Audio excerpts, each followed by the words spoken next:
Item ಯಾವುದೇ ಇರಲಿ try ಮಾಡಿ ಆಚಿ ಚಿಕನ್ ಮಸಾಲಾ. ಆಚಿ ಚಿಕನ್ ಮಸಾಲಾ. ಪಶ್ಚಿಮ ಬಂಗಾಳದಲ್ಲಿ ನಡೀತಾ ಇರುವಂತಹ ಹಿಂಸಾಚಾರದ ವಿಚಾರವಾಗಿ ಬಂಗಾಳದಲ್ಲಿ ಬಿಜೆಪಿಯಿಂದಲೇ ಹಿಂಸಾಚಾರ ನಡೀತಾ ಇದೆ. ಮಮತಾ ಬ್ಯಾನರ್ಜಿ ಅವರು SIR ಬಗ್ಗೆ ಕೇಳಿದ್ದಾರೆ.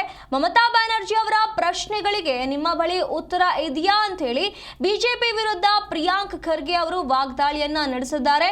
ಚುನಾವಣಾ ಆಯೋಗದ ನಡೆ ಬಗ್ಗೆ ಇವರು ಕೇಳಿದ್ದಾರೆ ಅನ್ನುವಂಥ ಮಾಹಿತಿಗಳನ್ನ ಹೇಳ್ತಾ ಇರುವಂತದ್ದು. ಪಶ್ಚಿಮ ಬಂಗಾಳದಲ್ಲಿ ಮತ್ತೆ ಏನು ಹಿಂಸಾಚಾರ ಆರಂಭವಾಗಿತ್ತು, ಅದರ ಬೆನ್ನಲ್ಲೇ ಇಂಥದ್ದೊಂದು ಹೇಳಿಕೆಯನ್ನ ನೀಡಿದ್ದಾರೆ.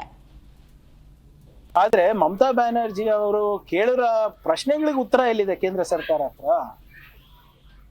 ಅವರು ಬಹಳ ಸ್ಪಷ್ಟವಾದಂತ 4-5 ಪ್ರಶ್ನೆಗಳು ಹಾಕಿದ್ದಾರೆ. SIR ಬಗ್ಗೆ ಇರ್ಬೋದು, ಚುನಾವಣೆ ಆಯೋಗದ ನಡವಳಿಕೆ ಬಗ್ಗೆ ಇರ್ಬೋದು, ಅದ್ರ ಬಗ್ಗೆ ಉತ್ತರ ಇದೆ ಏನ್ರಿ ಇವ್ರ ಹತ್ರ?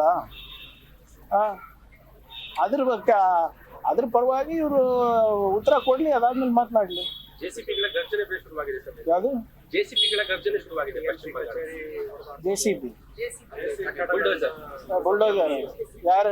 ಯಾವ್ದಕ್ಕೆ? ಕಚೇರಿಗಳಿಗೆ?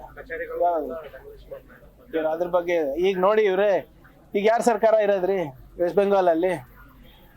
BJP ಅವ್ರದಲ್ವಾ? ಯಾರು ಹೋಗಿ ಅಲ್ಲಿ ದಿನ ಭಾಷಣ ಮಾಡ್ತಾ ಇದ್ರು?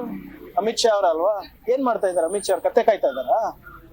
ಅದೇ ಬಾಂಗ್ಲಾದೇಶಿಂದ ಏನು ಟೆರರಿಸ್ಟ್ ಬರ್ತಾ ಇದಾರೆ ಬೆಂಗಾಲಿಂದ ಅಂತ ಹೇಳ್ತಾರೆ, ಪಂಜಾಬಿಂದ ಖಾಲಿಸ್ತಾನಿಗಳು ಬಂದಿದೆ ಅಂತ ಹೇಳ್ತಾ ಇದಾರೆ, ಹಿಂಸಾಚಾರ ಆಗ್ತಾ ಇದೆ. ಹೋಮ್ ಮಿನಿಸ್ಟರ್ ಏನ್ ಮಾಡ್ತಾ ಇದಾರೆ?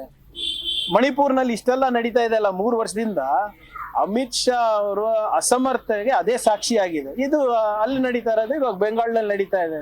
ಅವ್ರದೇ ಸರ್ಕಾರ ಇದೆ, ಕೇಂದ್ರದಲ್ಲೂ ಅವರೇ, ರಾಜ್ಯದಲ್ಲೂ ಅವರೇ. ಡಬಲ್ ಇಂಜಿನ್ ಸರ್ಕಾರ ಉಪಯೋಗ ಮಾಡಿ ಶಾಂತಿ ತರಲಿ, ಯಾರು ಬೇಡ ಅಂದಿದ್ದಾರೆ? ಹಿಂಸಾಚಾರ ಮಾಡೋದು ಅವರೇ, ಬೆಂಕಿ ಹಚ್ಚೋದು ಅವರೇ, ಆರಿಸ್ಲಿಕ್ಕೂ ಆಗ್ತಾ ಇಲ್ಲ ಅವ್ರ ಕಡೆಯಿಂದ.